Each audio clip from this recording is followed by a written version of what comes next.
Bien, donc lors de cette séance, donc on va faire une entrée en matière, ou bien si vous voulez, une entrée dans le roman Le dernier jour d'un condamné. Bien. Donc on va faire avant de vous communiquer le contenu de la leçon. Donc on va faire un petit rappel, très brièvement. Donc qui est l'auteur de ce roman? Oui. C'est Victor Hugo. C'est Victor Hugo. Bien, c'est un auteur de quel siècle?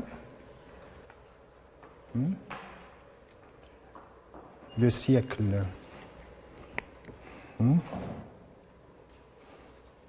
Ouvrez le roman sur la première page.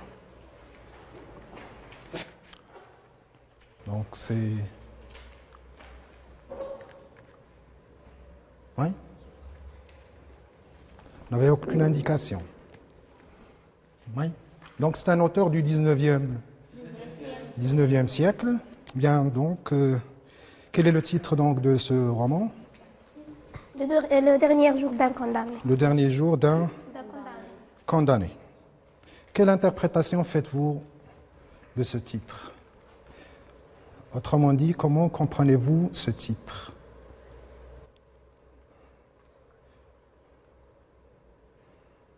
Le dernier jour d'un condamné. De qui s'agit-il? De quel personnage s'agit-il dans ce roman? Il s'agit d'un condamné. Bien. Et puis vous avez une indication temporelle au début. Quelle est cette indication? Le dernier jour. Donc d'un condamné. Il est condamné à quelle peine, à votre avis? Un condamné. Le dernier jour d'un condamné.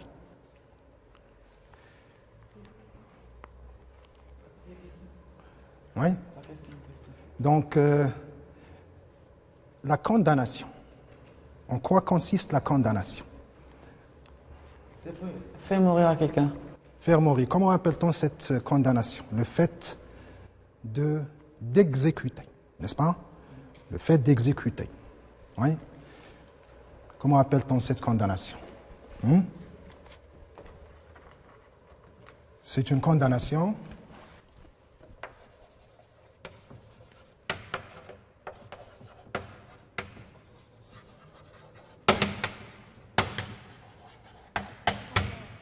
à mort. Donc on peut dire que ce personnage, il est condamné à mort. Vous voyez? Bien, donc l'entrée donc, dans le roman, donc on va la voir à partir de deux supports. Le premier chapitre, voyez, chapitre 1, voyez, et le dernier chapitre. Et à partir de ces deux chapitres, le premier et le dernier, on va voir l'évolution, surtout on va insister sur l'évolution des sentiments du personnage. Bien. Donc, entre-temps, donc, tu nous lis le premier chapitre. Voilà 5 semaines que j'habite avec cette pensée, toujours seule avec elle, toujours glacée de sa présence, toujours courbée sous son poids. Oui? D'autres? Oui. Autrefois, car il me semble qu'il y a plutôt des années que des semaines, j'étais un homme comme un autre homme. Chaque jour, chaque heure, chaque minute avait son idée. Mon esprit, jeune et riche, était plein de fantaisie. Il s'amusait à me le dérouler les unes après les autres, sans ordre et sans fin, brodant d'impaissables arabesques cette rude et mince étoffe de la vie. C'étaient des jeunes filles, de splendides chapes d'évêques, des batailles gagnées, des théâtres pleins de bruit et de lumière, et puis encore des jeunes filles et de sombres promenades la nuit sur les larges bras des marronniers. C'était toujours fait dans mon imagination. Je pouvais penser à ce que je voulais. J'étais libre. Oui. Quoi d'autre? Oui. Maintenant, je suis captif. Mon corps est offert dans un cachot. Mon corps est offert. Faire dans un cachot, mon esprit est en prison dans une idée. Une horrible, une sanglante, une implacable idée. Je n'ai plus qu'une pensée, qu'une conviction, qu'une certitude, condamnée à mort. Quoi que je fasse, elle est toujours là. Cette pensée infernale, comme un spectre de plomb, à mes côtés, seule et jalouse. Chassant toute distraction, face à face avec moi misérable, et me secouant de ses deux mains de glace quand je veux détourner la tête ou fermer les yeux. Elle se glisse sous toutes les formes où mon esprit voudrait la fuir. Se mêle comme un refrain. Se mêle, oui, comme. Comme un refrain horrible à toutes les paroles qu'on m'adresse. Se colle avec moi aux grilles de mon cachot, m'obsède éveillé, épie mon sommeil convulsif et reparaît dans mes rêves sous la forme d'un couteau. Oui. Je viens de m'éveiller en sursaut, poursuivi par elle, elle me disant « Ah, ce n'est qu'un rêve. » Eh bien, avant même que mes yeux leur aient le temps de s'entrouvrir assez pour voir cette fatale pensée écrite dans l'horrible réalité qui m'entoure, sur la dalle mouillée et suante de ma solide, dans les rayons pâles de ma lampe de nuit, dans la trame grossière de la toile, de mes vêtements sur le sombre vigueur de soldats, de garde dans la giberne reluit à travers la grille du cachot. Il me semble que déjà une voix a murmuré à mon oreille, condamné à mort. Bien, condamné à mort. Bien. Donc, on a dit que l'objectif de la leçon, donc la dominante, c'est la lecture. L'objectif donc consistera à comparer, donc, comme je l'ai dit tout à l'heure, les sentiments du narrateur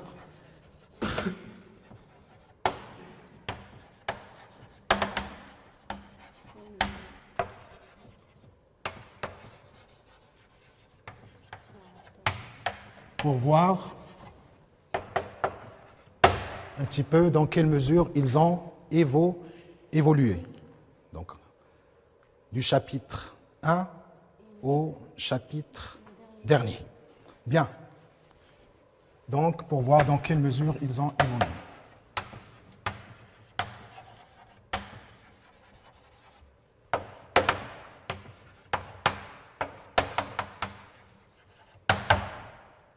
Bien, on va commencer par le relevé des paramètres de la situation d'énonciation. C'est-à-dire qui parle, à qui, de quoi, où, quand et pourquoi faire. Alors, qui parle dans ce texte? Qui parle? Oui? C'est Victor. C'est Victor Hugo. C'est le narrateur. C'est pas justement Victor Hugo, c'est le narrateur. C'est aussi le narrateur. L'écrivain. C'est le narrateur. C'est le narrateur qui parle. On verra que Victor Hugo n'est pas le narrateur. Oui. Donc, ce n'est pas l'écrivain. Ce n'est pas l'auteur. L'auteur, c'est Victor Hugo. Mais celui qui parle, c'est un narrateur. Oui. Donc, quelle est la personne employée? La personne employée. Il. Est-ce que vous en êtes d'accord?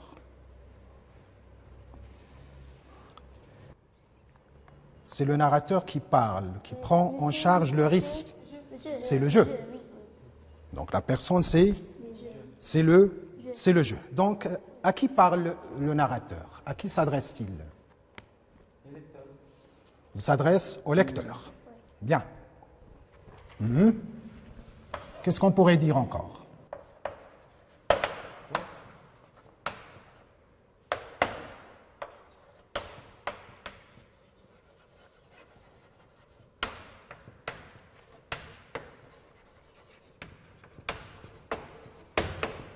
Le narrateur, c'est le condamné. Donc tu as dit, il parle ou bien il s'adresse au lecteur. Donc, comment appelle-t-on le procédé suivant lequel un personnage parle à lui-même?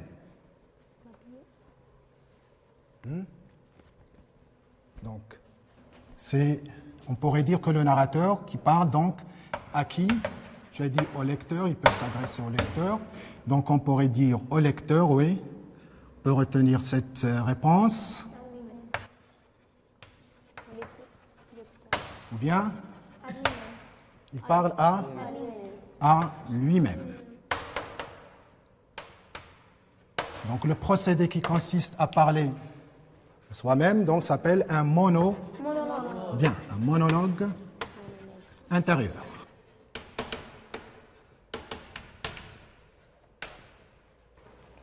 Donc on pourrait dire que le narrateur s'adresse à lui-même sous forme d'un monologue intérieur. Bien. Où se trouve le narrateur? À présent. Donc il se trouve en prison.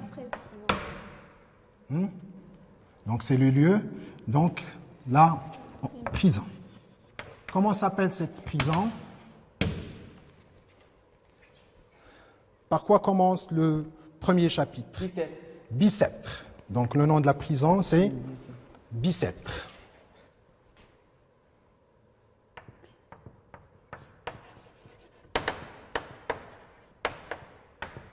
Donc Bicêtre, c'est une prison parisienne qui se trouve à Paris. Bien. De quoi nous parle le narrateur? De quoi parle-t-il? D'un condamné à mort. Il parle d'un condamné à mort. Mais on a dit qu'il parle...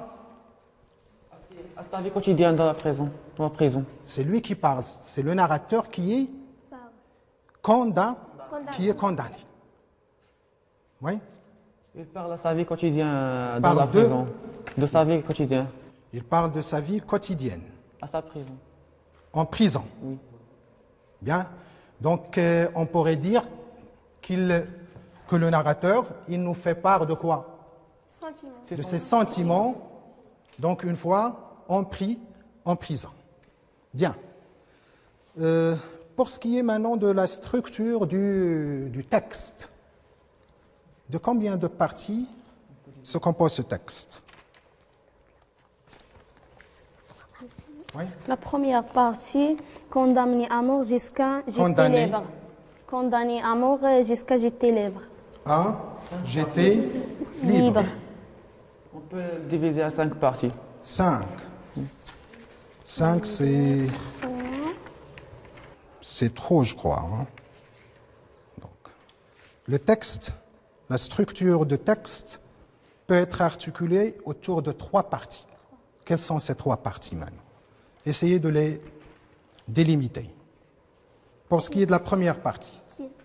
De voilà jusqu'au sans poids. Et Sans poids, voilà. autrefois, Condamné à mourir jusqu'à son la poids. deuxième partie, c'est autrefois jusqu'au j'étais libre. Oui. Et puis la La dernière. troisième partie, c'est maintenant Oui.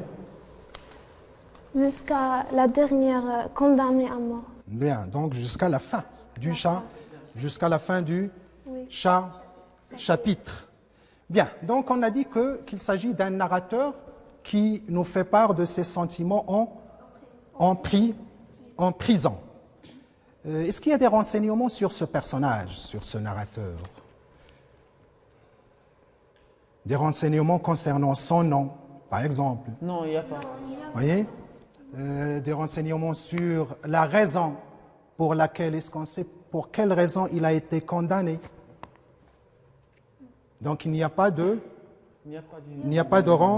renseignements sur sur ce condamné, sur ce personnage. Tout ce qu'on sait, c'est un Dieu qui prend en charge de nous raconter son histoire. Donc Victor Hugo, donc nous ne renseigne ni sur son nom, ni sur le crime qu'il a commis. Pour quelle raison, à votre avis? Il a tué quelqu'un. C'est une hypothèse. Peut-être il aurait tué quelqu'un. Oui, donc il a tué quelqu'un. On va dire, il a commis donc un crime. Oui, il a commis un crime. Mais ce crime, le narrateur, l'auteur, il ne nous renseigne pas sur ce crime. Ça n'a pas d'importance pour lui. Pourquoi, à votre avis? Qu'est-ce qui importe pour l'auteur? Donc il essaie de nous montrer ce personnage comme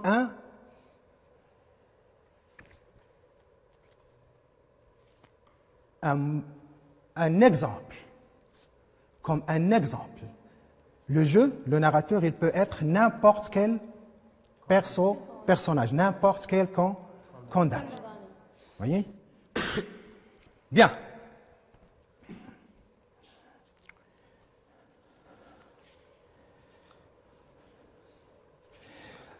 Tout à l'heure, tu m'as dit que le jeu, c'est l'auteur. Donc, ce n'est pas l'auteur. C'est le narrateur, tout simplement. On ne pourrait pas dire que c'est Victor Hugo. Donc, on ne pourrait pas dire qu'il s'agit d'une autobiographie. Ce n'est pas une autobiographie. Pourquoi? Parce que le jeu, ce n'est pas l'auteur. Bien, le jeu, ce n'est pas l'auteur. Comme c'est le cas, par exemple, du premier roman, La boîte à merveille. Bien. Donc, on revient à la structure du texte. Le premier paragraphe, le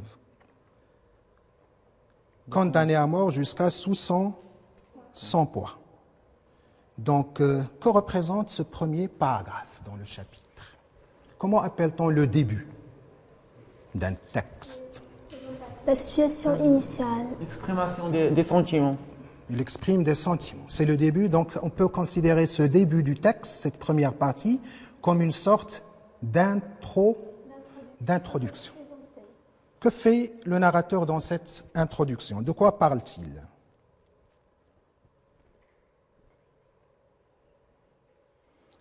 Voilà 5 semaines que j'habite avec cette pensée.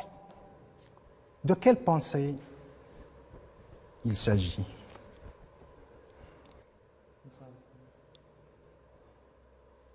Voilà 5 semaines que j'habite avec cette pensée, toujours seul avec elle. C'est une pensée qui ne quitte pas l'esprit du narrateur. Donc, à quoi pense-t-il? On a dit tout à l'heure, c'est un condamné à mort. Donc, à quoi pense-t-il? Il pense à sa mort. Il pense à sa mort prochaine. Vous voyez? Donc, c'est ça la pensée dont il parle. Bien, pour ce qui est maintenant du deuxième paragraphe. Par quoi commence le deuxième paragraphe? Bien, il commence par autrefois, par un indicateur. C'est un indicateur de temps. Bien, autrefois. Donc, autrefois, donc que fait ici le narrateur? Il raconte. Quand il... Bien, il fait un flashback. Bien, une espèce de retour en arrière.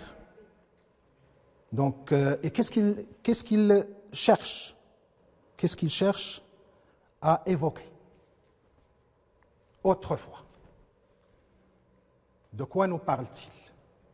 Autrefois, car il me semble qu'il y a plutôt des années que des semaines, j'étais un homme comme un autre homme. En présent, au présent. Elle parle quand elle n'était pas au présent. Bien, il nous parle de la période quand il n'était pas en... D'entrer au présent. Bien, avant d'être condamné et d'être enfermé en prison. Donc, on peut dire que dans ce paragraphe, donc, le narrateur évoque des souvenirs passés. Bien, donc il évoque des souvenirs passés. Relevez maintenant, justement, le lexique, bien le champ lexical se rapportant à son état d'esprit quand il était libre. Regardez les mots qu'il emploie. Il a dit « J'étais un homme comme un autre homme. » Oui. Mon esprit jeune et riche. Mon esprit jeune et riche. Il était plein de fantaisie. Plein de fantaisie. Donc, il avait un caractère, si vous voulez, quelqu'un qui a des fantaisies, c'est quelqu'un qui a de l'imagination. Donc ici, le narrateur, il souligne son caractère imaginatif quand il était libre. Quand il était libre. Et puis, qu'est-ce qu'on peut relever toujours dans ce paragraphe comme trait de caractère du narrateur? Qu'est-ce qu'il aimait fréquenter quand il était libre? S'amuser à mener les relais les unes après les autres. Oui.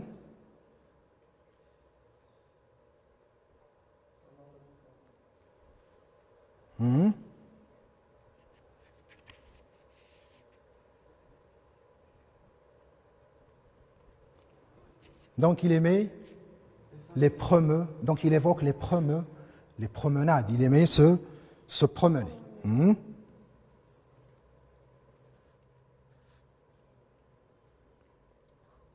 Donc comment il se sentait, le narrateur? Après, quand il était libre, ils sont heureux. Il se sentait heureux. Jeune et riche. Donc il se sentait heureux. Donc il se sentait libre. Voyez? Ils peuvent penser à ce qu'ils veulent. Bien, il pouvait penser à ce qu'il voulait. Bien. Passons maintenant au troisième paragraphe. Maintenant. Par quel mot commence le troisième paragraphe? Maintenant. Qu'est-ce qu'il indique, cet indicateur de temps?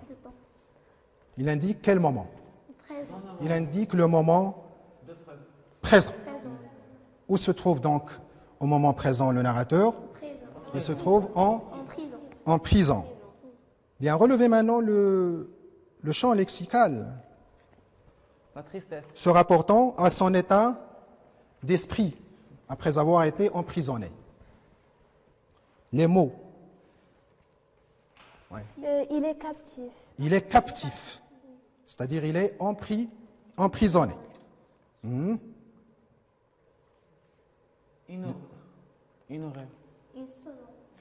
Une horrible quoi? Une horrible, une sanglante, une implacable idée. Donc il toujours cette idée, cette pensée, donc qui revient ou bien qui ne quitte pas son esprit. Quelle est cette pensée? C'est la pensée de la mort, de sa mort certaine. Bien. Qu'est-ce qu'on peut relever comme expression encore? Je n'ai plus qu'une pensée, qu'une conviction, qu'une certitude. Donc ce champ lexical, ces mots, qu'est-ce qu'elles révèlent? Dans quel état se trouve maintenant le narrateur? La tristesse. La tristesse. Qu'est-ce qu'il ressent lorsqu'on a mal? La douleur. Donc il ressent de la douleur ou bien de la souffrance. S'agit-il d'une souffrance physique? Donc c'est une souffrance plutôt morale. On ne dirait pas morale, mais plutôt mentale. Voyez? Une souffrance mentale. Bien. On pourrait toujours dire une souffrance morale, oui, c'est une souffrance morale. Oui, on peut retenir aussi cette expression. Donc, quelle est l'idée qui effraie le narrateur, surtout? Il va mourir. Donc, c'est l'idée de la mort, vous voyez? Donc, et quand le narrateur sait qu'il va mourir, quel sentiment il éprouve? La tristesse. La tristesse, la douleur. Et est-ce qu'il a un espoir? Quand on perd tout espoir, donc comment il se sent? La faiblesse. C'est pas la faiblesse, c'est pas la solitude. Quand on perd tout espoir, donc on est plutôt le désespoir, on est plutôt désespéré. Donc le narrateur, donc on peut dire qu'il se trouve dans une situation de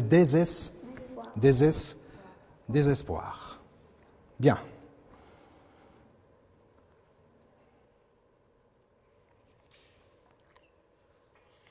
Pour ce qui est des temps employés maintenant par le narrateur, quels sont les temps verbaux utilisés par le narrateur? Le présent. Il utilise le présent. Est-ce que vous pouvez relever des exemples du présent? Je viens de m'éveiller en cherchant. Je viens. Je suis captif. Je fasse. Je suis captif, etc. Je viens de... J'habite, oui. Mon esprit est en prison dans une idée. Bien, à part le présent, quel temps emploie le narrateur? À part le présent, il y a d'autres temps employés par le narrateur. Il y a l'imparfait. J'étais. Donc on peut dire que, quelle est la valeur du présent, tout d'abord? Qu'est-ce qu'il évoque, le présent? Vivre son histoire. De vivre son histoire. Il évoque? Il veut vivre son histoire avec le frère. Il veut vivre son histoire. Il raconte. Oui. Donc on peut dire que le présent, donc il raconte. Donc le présent de la narration. Il emploie le présent de la narration. Et l'imparfait, qu'est-ce qu'il évoque dans la deuxième partie? Il décrit qu'il y a dans ce présent. Il décrit donc son état d'âme dans le passé, quand il était libre. Bien. Passons maintenant au dernier chapitre.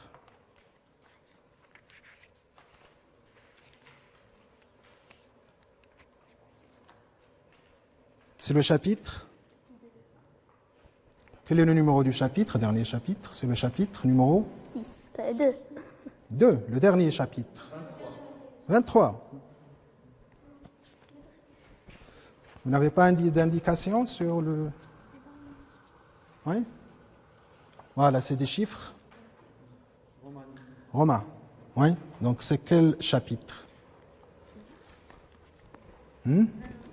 C'est le chapitre 49. C'est le chapitre 49. Oui? Tu nous lis ce chapitre, oui? Le dernier. Un juge, un commissaire, un magistrat, je ne sais de quelle espèce, vient de venir. Je lui ai demandé ma grâce en joignant les deux mains et en me traînant serre les deux genoux. Il m'a répondu en souriant fatalement, si c'est là tout ce que j'avais à lui dire. Ma grâce, et j'ai répété, ou par péché 5 minutes encore. Qui sait, il viendra peut-être. Cela est si horrible à mon âge, de mourir ainsi.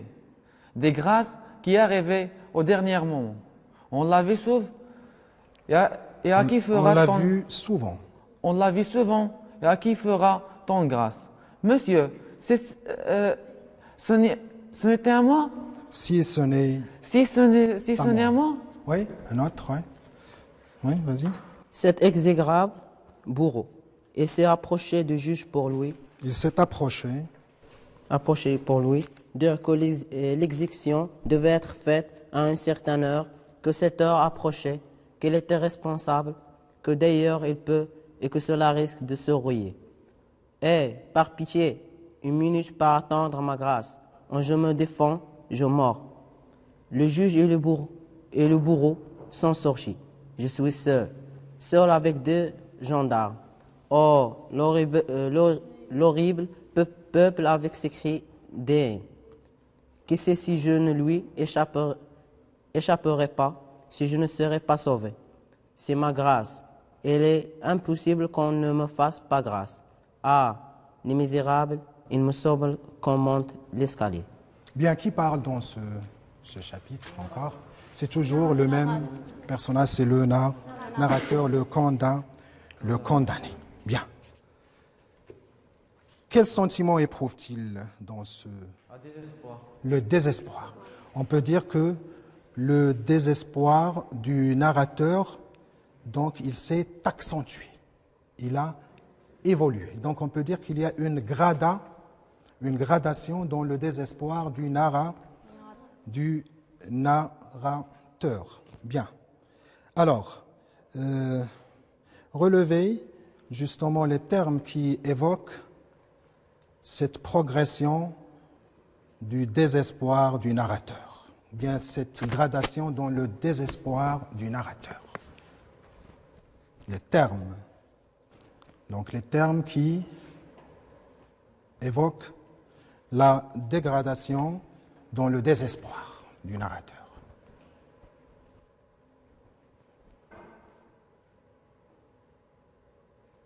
Sûr? Oui. Les 2 mains, et en me traînant sur les 2 genoux. Et demain, en me traînant sur les 2 genoux. Oui. Et elle présente qu'elle est en dernier moment de sa vie. Oui.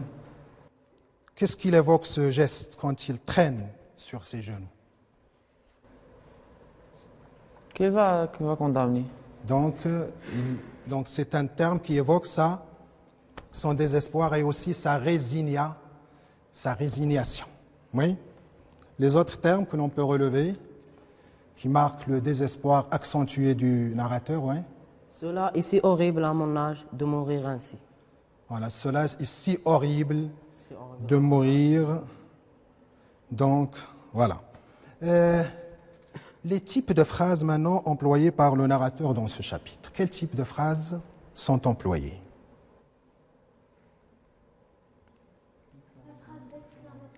Donc, il y a des phrases exclamatives. Oui? Des phrases interrogatives. Des phrases interrogatives. Oui? Relevez des exemples de phrases exclamatives. Oui? Qui c'est?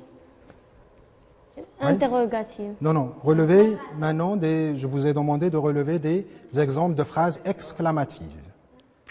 Oui? Ma grâce, ma grâce. Ma grâce, ma grâce, oui? Cet exécrable bourreau. Cet exécrable bourreau. Mhm. Oh. Oh. Or, où ça? C'est dernier. Oui? Oh oui, c'est une interjection. Hein? Il s'agit donc d'une interjection. Oui? Qu'on ne me fasse pas grâce. Qu'on ne me fasse pas grâce. Donc on peut dire qu'il y a une multitude, il y a beaucoup de phrases exclamatives. Donc une phrase exclamative, qu'est-ce qu'elle exprime? En général, une phrase exclamative, qu'est-ce qu'elle exprime? La valeur d'une phrase exclamative. Surprise. Hein? Surprise. Elle exprime la surprise. Non. Oui, ça peut être mais une phrase exclamative, en général, exprime un sentiment. Oui. Vous voyez? En général, donc, une phrase exclamative exprime un sentiment. Donc ici, cette multitude de phrases exclamatives, donc, il exprime le sentiment du narrateur. Vous voyez? Ce sentiment qu'il a évolué. Quel est ce sentiment-là? C'est le sentiment de désespoir. Hein? Le malheur. De malheur. Oui. De tristesse. C'est oui. La faiblesse. Sa faiblesse. Donc il y a des phrases qui traduisent sa faiblesse. Sa faiblesse devant le sort qui l'attend. Devant le sort qui l'attend. Devant la mort qui l'attend. Bien, donc on sait que le condamné, est-ce qu'il peut changer le cours de son destin? Non. Donc il ne peut pas changer le cours de son destin. Peut-être, c'est sûr qu'il espérait quelque chose. Qu'est-ce qu'il espérait au début? Un peu d'espoir, un peu de chance. Un peu de chance. Donc, qu'est-ce qu'il espérait?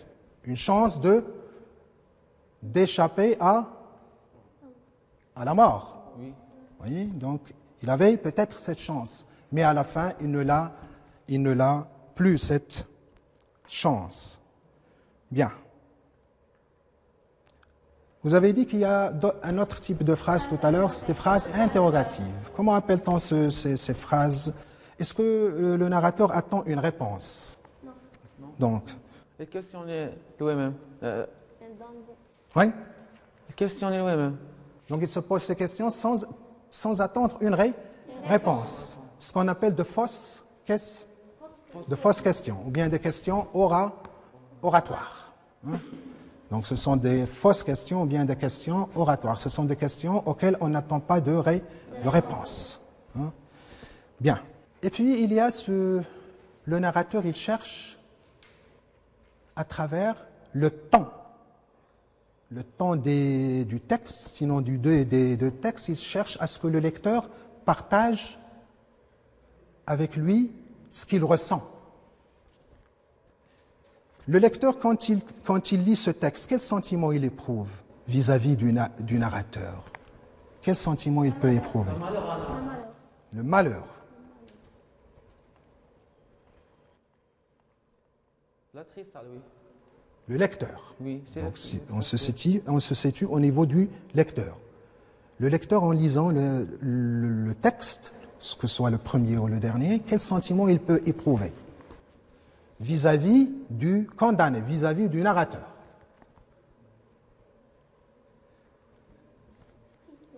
La tristesse. Lorsque vous voyez quelqu'un qui est dans une situation à laquelle il ne peut pas échapper, comme c'est le cas de la peine de mort, quel sentiment vous allez partager ces sentiments? Quel sentiment vous allez éprouver vis-à-vis de lui? C'est le sentiment de la pitié. Voilà.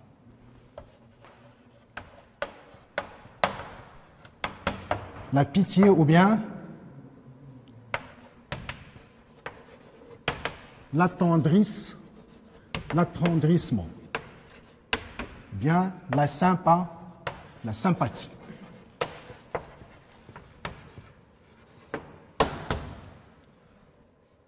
Comment appelle-t-on ce registre de texte dans lequel le lecteur éprouve de la compassion, de la pitié envers le personnage?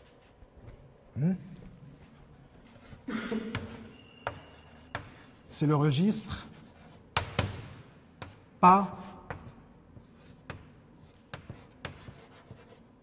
pathétique.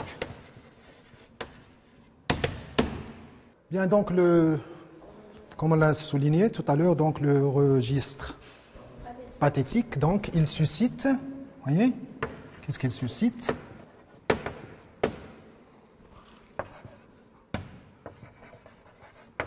La compassion du lecteur.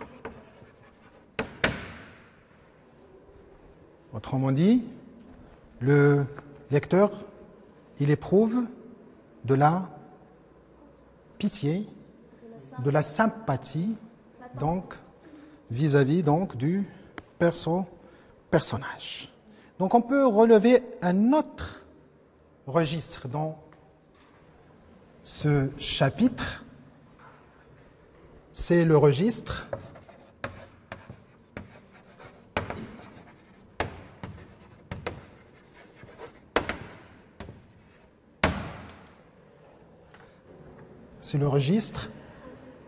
tragique. C'est un registre que vous allez voir dans la troisième œuvre qui est programmée pour cette année, Antigone, la pièce de théâtre. Oui. Quel est le propre de ce registre? C'est un registre qui porte des sentiments intimes pour le personnage. Non, c'est pas tout à fait. Elle a non, fini c'est pas par ça. un événement triste. Finit par un événement triste. Quel est cet événement? Qu'est-ce qui attend le C'est héros à la narrateur fin? mort. Donc c'est la mort qui attend Le narrateur. le personnage, on dirait. Personnage principal. Donc, dans un registre, dans un texte où il y a le registre tragique, donc le personnage ne peut pas échapper à son destin. Et qu'est-ce qu'il suscite? Donc il suscite l'effroi. Il suscite l'effroi du lecteur.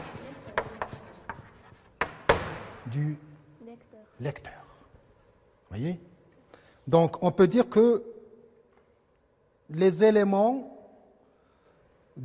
il y a des éléments qui se croisent, des éléments du registre pathétique et du registre tragique. Donc on peut dire que pour ce qui est du registre pathétique,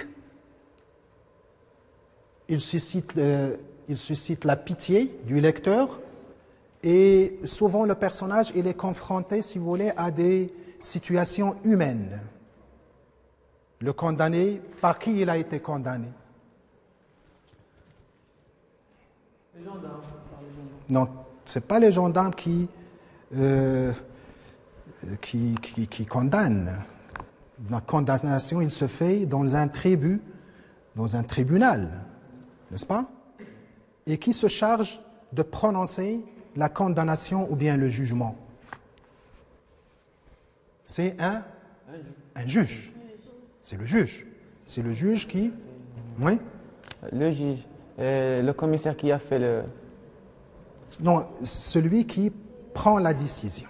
C'est le juge et c'est lui qui prononce la condamnation. Donc c'est un être humain. Alors que dans le registre tragique, le personnage, il est souvent confronté à des forces extrêmes,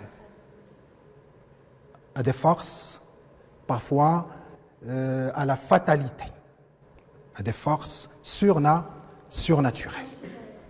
Voyez? Bien, donc il y a, on pourrait dire qu'il y a donc une espèce de croisement des deux registres dans ce texte-là. Bien. Quelle est la phrase qui termine ce chapitre? Il me semble qu'on manque. La phrase qui termine ou bien qui clôt ce chapitre. Il me semble comment l'escalier. Monsieur, il est impossible qu'on ne me fasse pas grâce. Alors, quelle interprétation faites-vous de cette phrase? Ou bien quel sens peut-on accorder à cette dernière phrase? 4 heures. Voyez?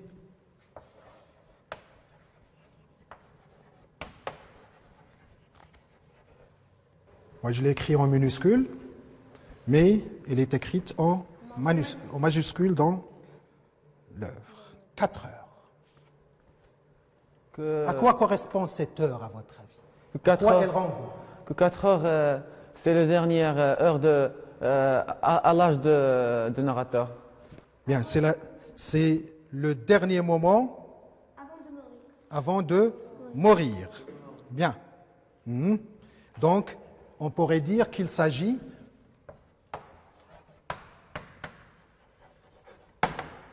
de quelle heure? De l'heure? Il s'agit de quelle heure? Donc c'est l'heure de l'exécution.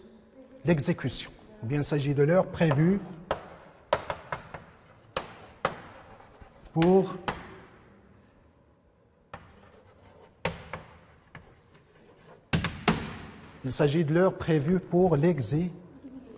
l'exécution.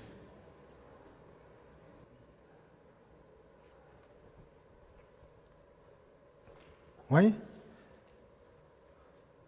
Donc on pourrait dire que le condamné aussi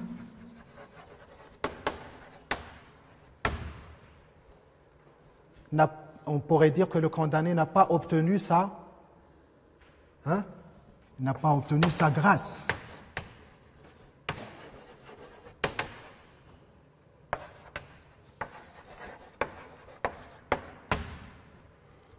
Vous savez qu'un condamné à mort ou bien à quelques années de prison ou bien à perpétuité, il peut parfois bénéficier de ce qu'on appelle la grâce. Il peut être gracié. Donc c'est une phrase donc, qui montre que le condamné aussi n'a pas obtenu sa grâce. Maintenant, on va revenir au chapitre 1er. Voyez? Et on va essayer de faire le relevé de certaines figures de style. Voyez? Essayez de relever les figures de style contenues dans ce passage, le premier. La comparaison. J'étais un homme comme un autre homme. J'étais un homme comme un autre homme. Bien.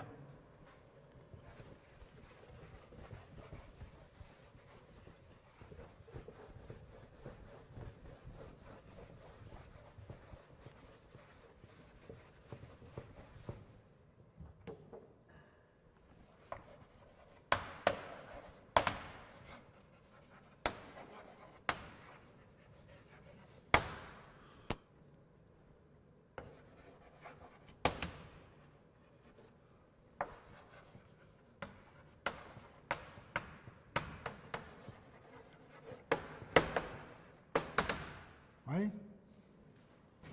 Donc on va prendre le cas de comparaison.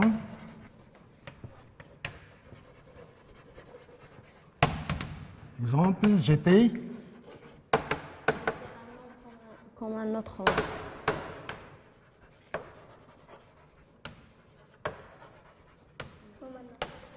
comme un autre homme.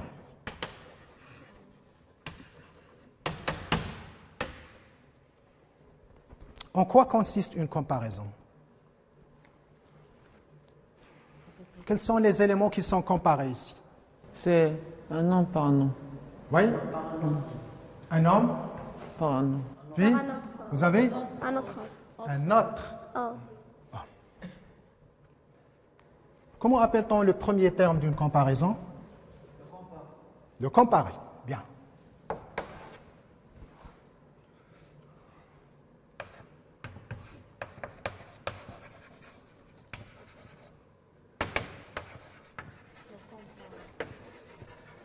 Et le deuxième terme? Le comparer. Le Comparer. Le comparer. Le comparer, c'est le premier terme. Comparant. Le comparant. Le deuxième terme, c'est le comparant. Un autre.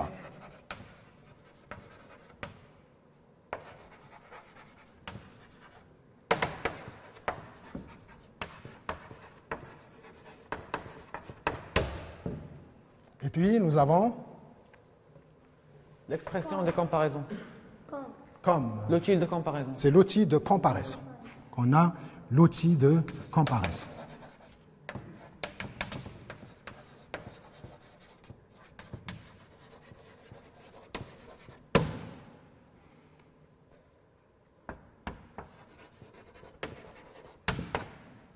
Bien sûr, l'outil de comparaison, on l'appelle aussi le comparatif. Il peut varier selon les contextes.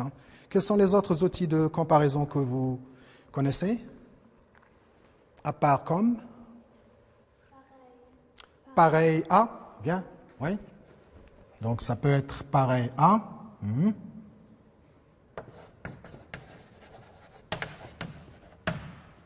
Pareil à, on peut le remplacer par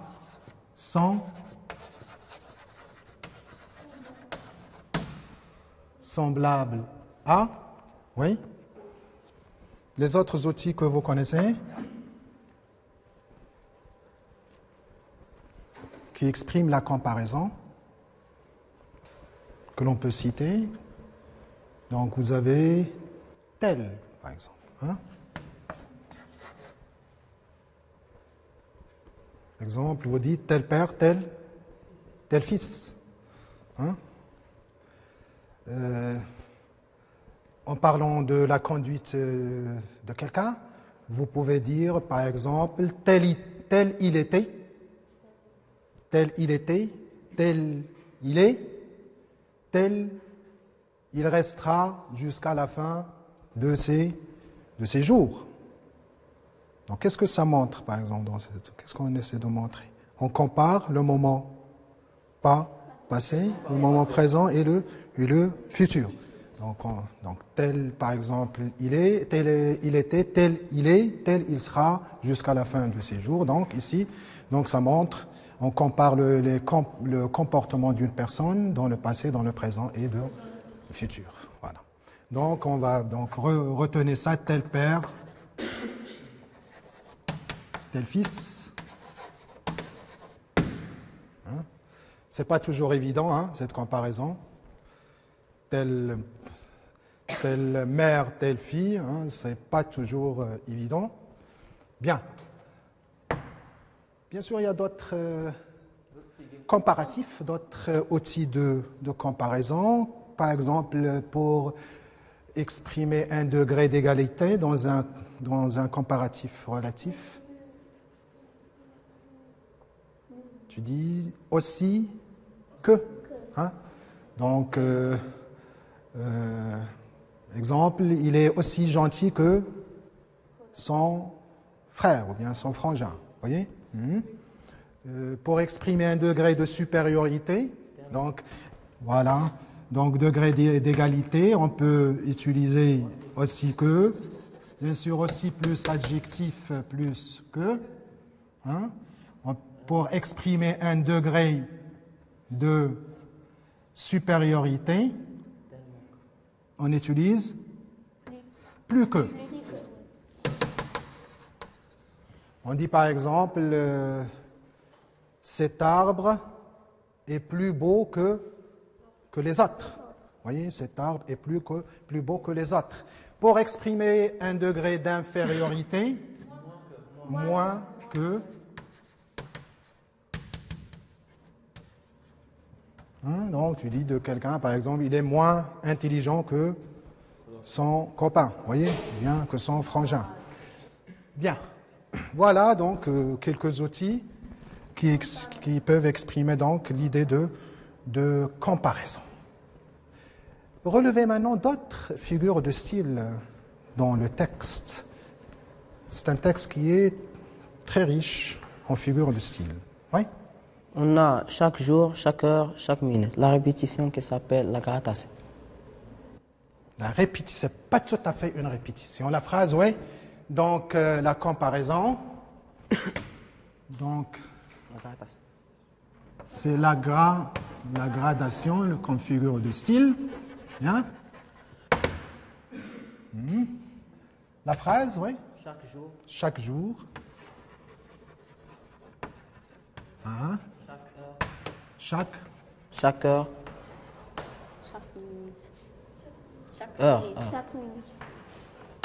Chaque minute. Minute. Oui. Donc chaque jour, chaque heure, chaque minute. Donc c'est une gradation. Oui.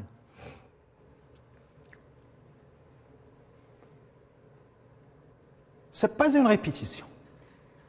Peut-être que ce qui t'a induit en erreur, c'est la répétition de chaque. Mais en quoi consiste une gradation? La gradation. C'est pas je, elle. Hein?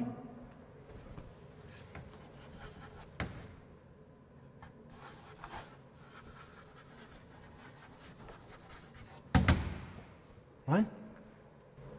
C'est une habitude. Il y a combien de termes ici? 3. Donc nous avons chaque jour, puis nous avons chaque heure, puis chaque minute. Donc, que fait le narrateur ici? Il fait, donc les phrases, ils sont séparées, n'est-ce pas, par des virgules. Donc on peut dire qu'il y a ici chaque jour, chaque heure, chaque minute. Donc il y a ce qu'on appelle une juxtaposition de phrases. Donc la gradation, c'est l'énumération. Donc lorsqu'on énumère, n'est-ce pas, c'est l'énumération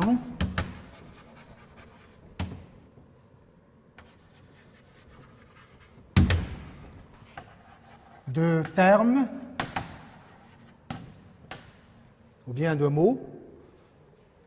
En général, 3, on a 3. Donc c'est l'énumération de termes dans un sens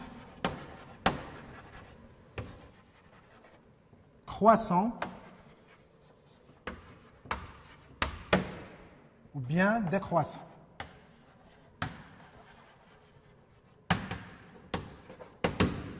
Donc la gradation, c'est l'énumération de termes dans un sens croissant ou bien décroissant. Ici, c'est quel est le sens adopté dans cette gradation par le narrateur? Vous avez jour, heure, minute. C'est quel sens? Hein? C'est un sens décroissant. Donc il commence par le jour, puis l'heure, puis la minute.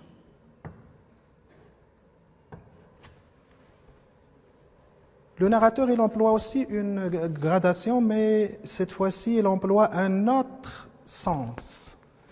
Vous voyez, le sens plutôt croissant. Est-ce que vous pouvez la repérer, cette gradation, dans le texte? Oui? Qu'une pensée, qu'une conviction, qu'une certitude. Bien, je n'ai, c'est ça, je n'ai? Je n'ai plus. Je n'ai plus. Qu'une pensée. Qu'une pensée. Qu'une conviction. Qu'une conviction. Qu'une certitude. Qu'une certitude.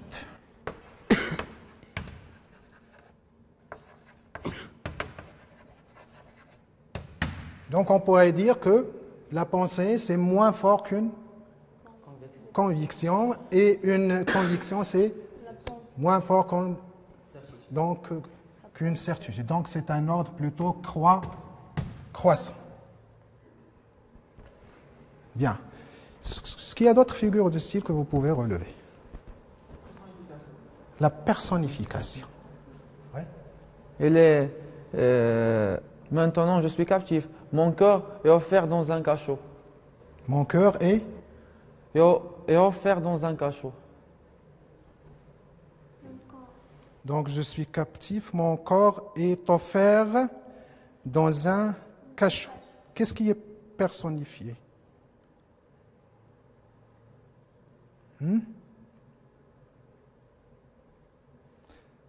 Vous connaissez la définition d'une personnification? Oui. En quoi consiste une personnification? On utilise l'imagination. C'est l'imagination de quelque chose. On dit que le ciel pleure. Le ciel pleure. Oui, c'est une personnification, mais ce n'est pas une imagination. L'exemple que tu as donné, oui, le ciel pleure. Je peux dire par exemple de ce tableau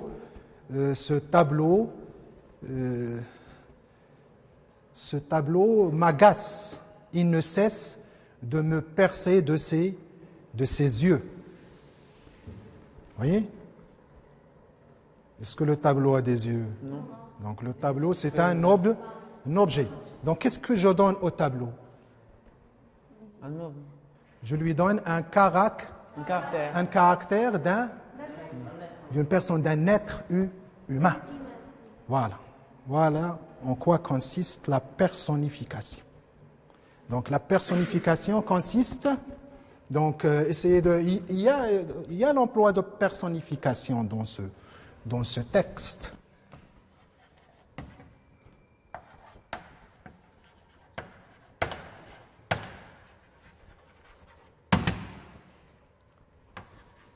Donc on peut dire que la personnification consiste à attribuer un caractère.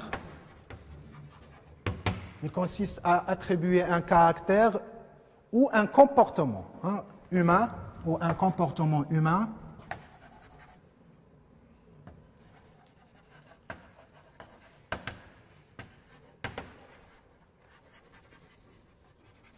à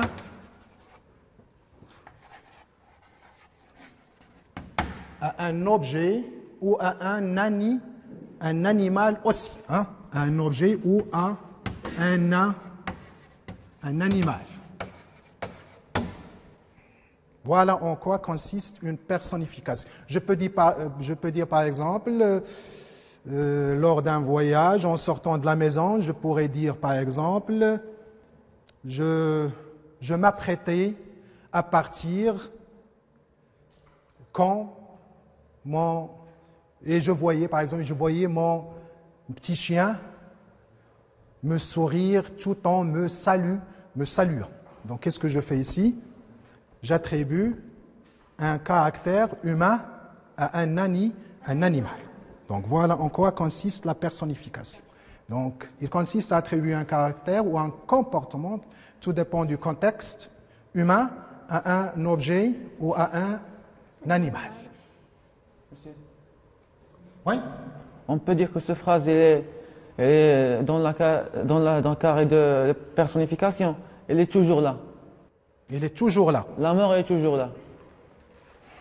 Mais il y a une phrase beaucoup plus claire. Il est toujours là, donc il n'y a pas, si vous voulez, d'éléments qui pourraient donc nous amener à trancher qu'il s'agit d'une personnification. Oui? Je vous invite à voir le deuxième paragraphe. Oui, le deuxième paragraphe. Oui.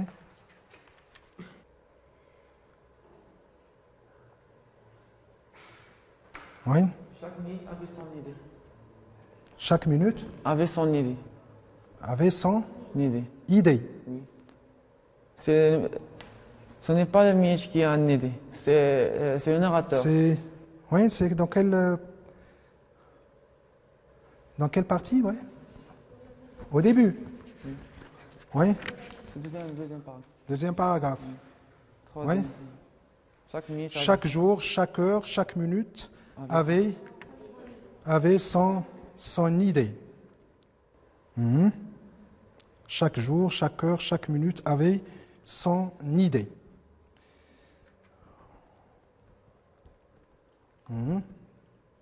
Je crois qu'ici, le narrateur, il voulait dire que non, à chaque moment, voyez, il pense à quelque chose de différent. Voyez? Moi, je vous renvoie au paragraphe 2. Quand il parle toujours de cette idée de mort qui ne le quitte plus, qui l'obsède. Le paragraphe, quoi que je fasse, vous y êtes? Quoi que je fasse, elle est toujours là, cette pensée, toujours en parlant de cette idée qui l'obsède, l'idée de la mort. Un peu plus loin, il dit, elle se glisse sous toutes les formes où mon esprit voudrait la fuir, se mêle comme, il y a ici une comparaison, se colle avec moi aux grilles hideuses, m'obsède éveillé, épie mon sommeil, c'est-à-dire il surveille cette idée, c'est comme s'il avait cette idée qui épie, c'est comme s'il avait des yeux. Donc ici, on peut dire qu'il y a une personnification de la mort. Vous voyez? Et on pourrait dire qu'il ne s'agit pas tout à fait d'une personnification, mais plutôt d'une allégorie.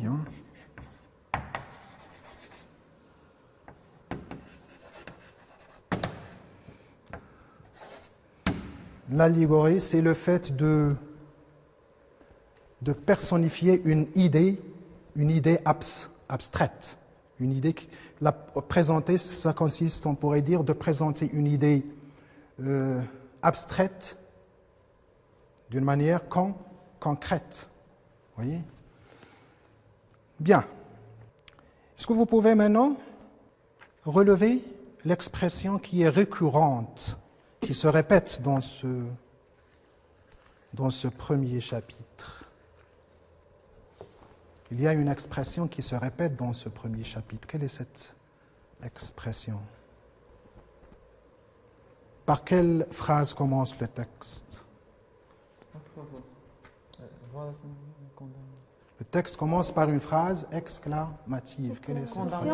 Condamné à mort. Vous voyez? Cette expression, il se répète à travers ce texte. Combien de fois? 2 fois. 3 fois plutôt. 3 fois. Oui.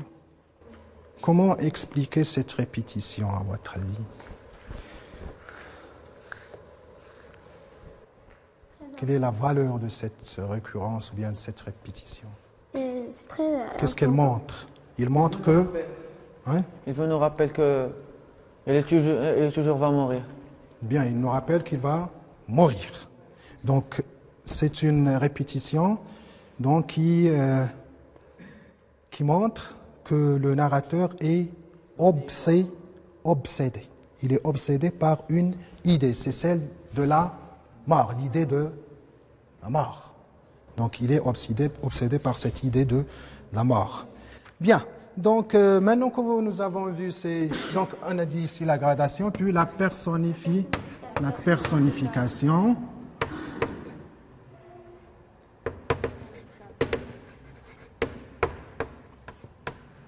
Donc ça renvoie à ça. Donc la personnification, on a vu des exemples. Tu peux dire par exemple que en roulant en voiture, quelqu'un il peut dire je vois les arbres, mes pieds avec leurs bras désespérés. Vous voyez? Donc ici, il attribue à l'arbre, si vous voulez, un caractère humain. Bien. Alors, maintenant, on va procéder à un petit exercice, vous voyez, concernant ces figures, ces 3 figures de style. Hein. Vous allez essayer de distinguer, donc de repérer de quelle figure de style il s'agit. Hein. Donc, oui, j'aimerais bien que vous le fassiez par écrit. Hein. Donc, on va prendre 4 phrases, comme ça.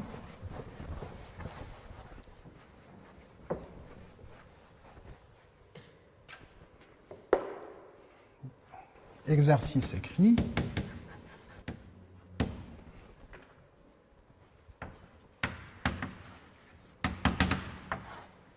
Donc, la consigne consiste à souligner en bleu les comparaisons.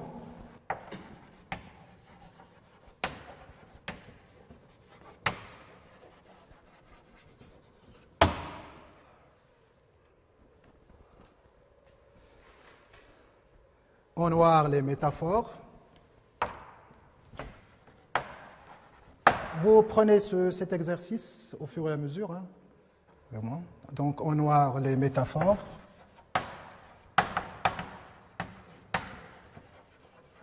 Et en vert, les personnifications.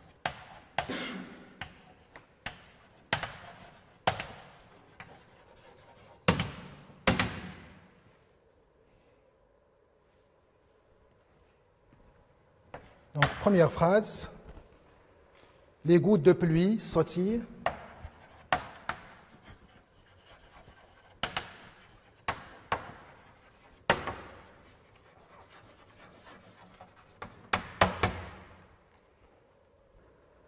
gaiement sur les toits.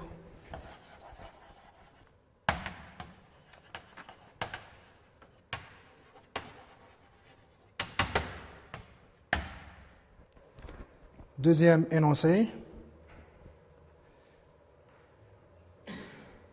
Le soleil couchant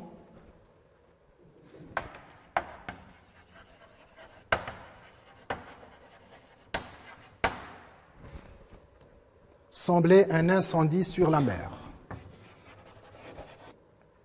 Le vent se fâche.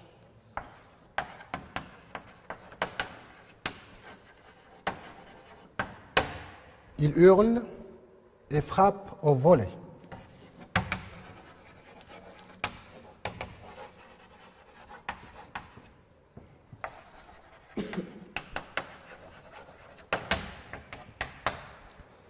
Puis, quatrième énoncé, il but un chocolat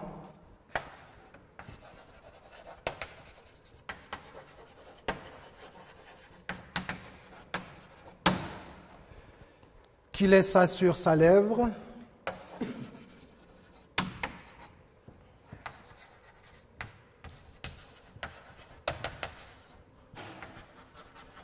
une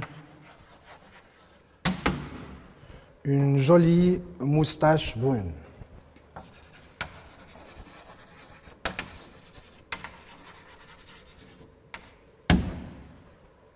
Voilà. Donc, tâchez de souligner en bleu les comparaisons, en noir les métaphores et en vert les personnifications. Donc, les gouttes de pluie sautillent gaiement sur les toits. C'est le premier énoncé. Donc, on suppose qu'il y a de la pluie. Donc, les gouttes qui sautillent gaiement. Gaiement, c'est... Quelle est la nature de ce mot? Gaiement. C'est un ad? Non, ce n'est pas un adjectif. C'est un adverbe de quoi? C'est un adverbe de de manière. C'est un adverbe de manière. Donc, sautille gaiement sur les toits. Énoncé 2, le soleil couchant semblait un incendie sur la mer. Ici, donc, le descripteur nous décrit un petit peu le coucher du soleil. Donc, au bord de la mer. Énoncé 3, le vent se fâche, il hurle et frappe aux volets, les volets des fenêtres. Et puis le dernier énoncé, il but un chocolat qui laissa sur sa lèvre une jolie moustache brune.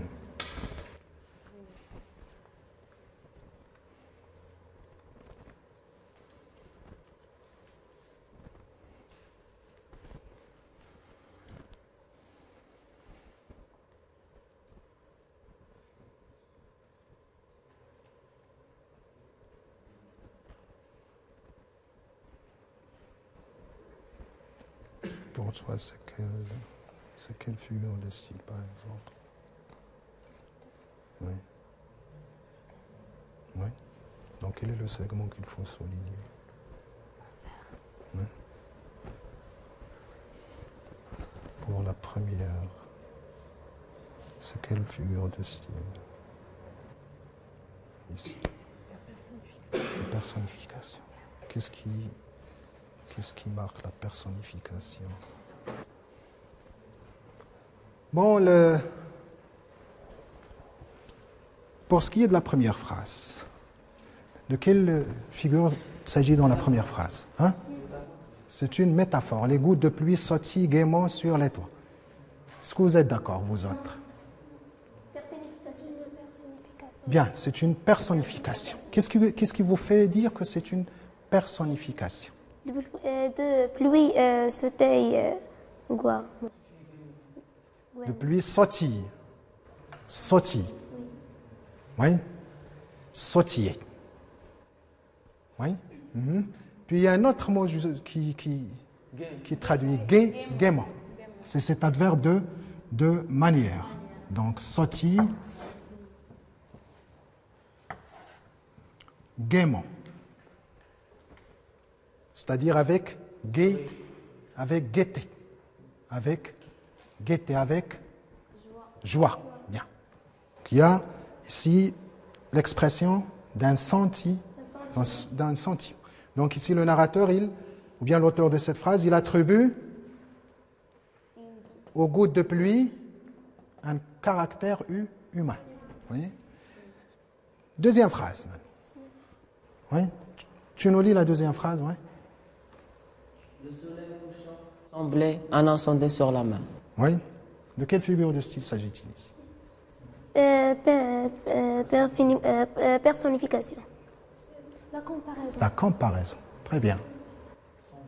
Quel est le mot, quel est l'outil de comparaison ici? Voilà. Sembler.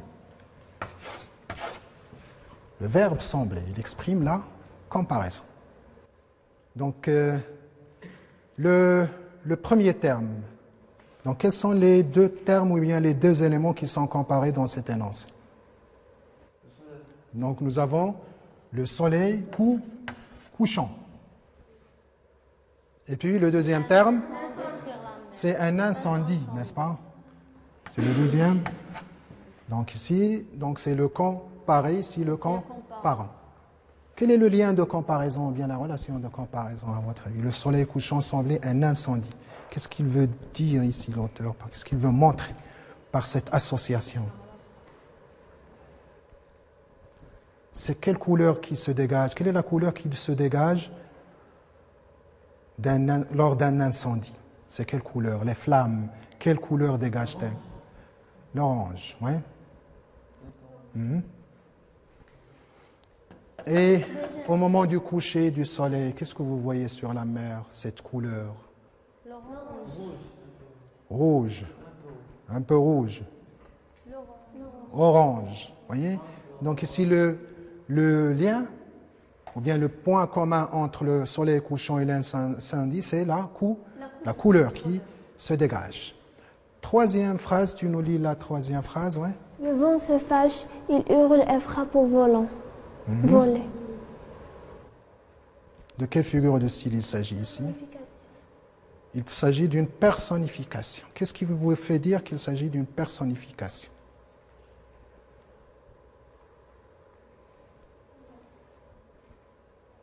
Le vent se fâche. Quel synonyme pouvez-vous donner au verbe se fâche? Le verbe se fâcher.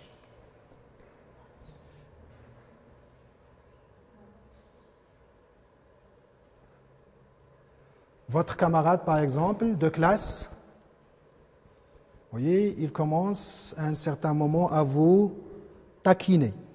Vous voyez, vous n'êtes pas bien, vous ne vous sentez pas bien. Il veut s'amuser.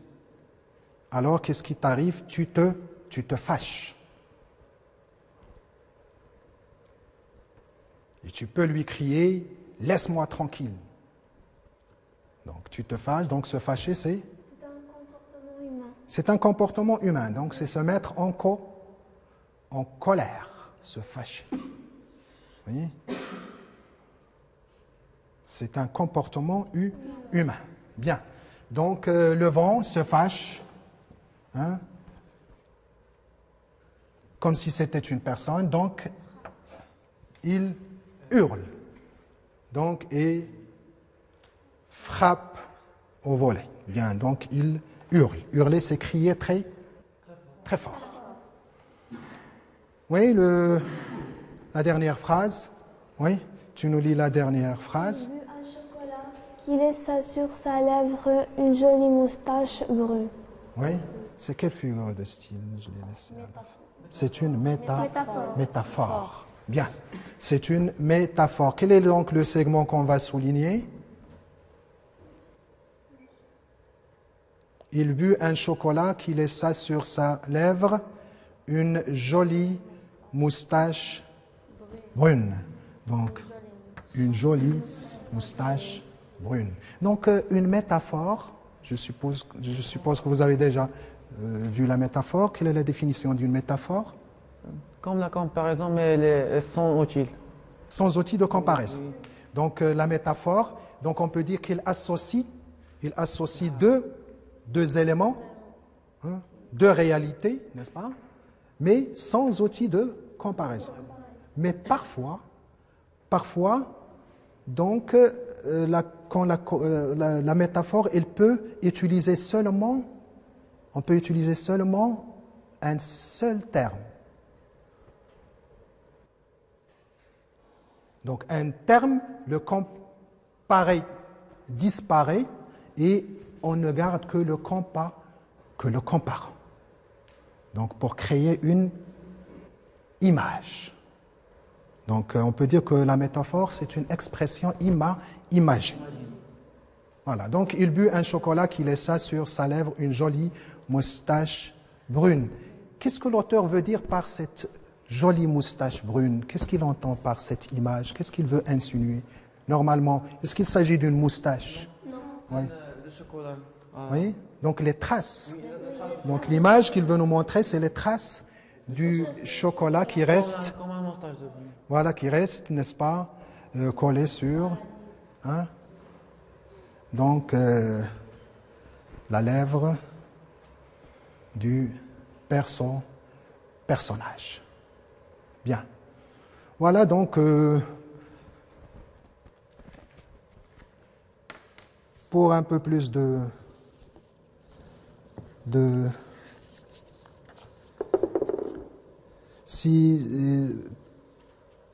pour la prochaine fois, Inch'Allah, on essaiera de voir d'autres figures de style. Hein. Donc, ces figures de style, la comparaison et la personnification et la gradation. D'autres fois, on verra d'autres figures de style que l'on va rencontrer dans le texte prochain, Inch'Allah.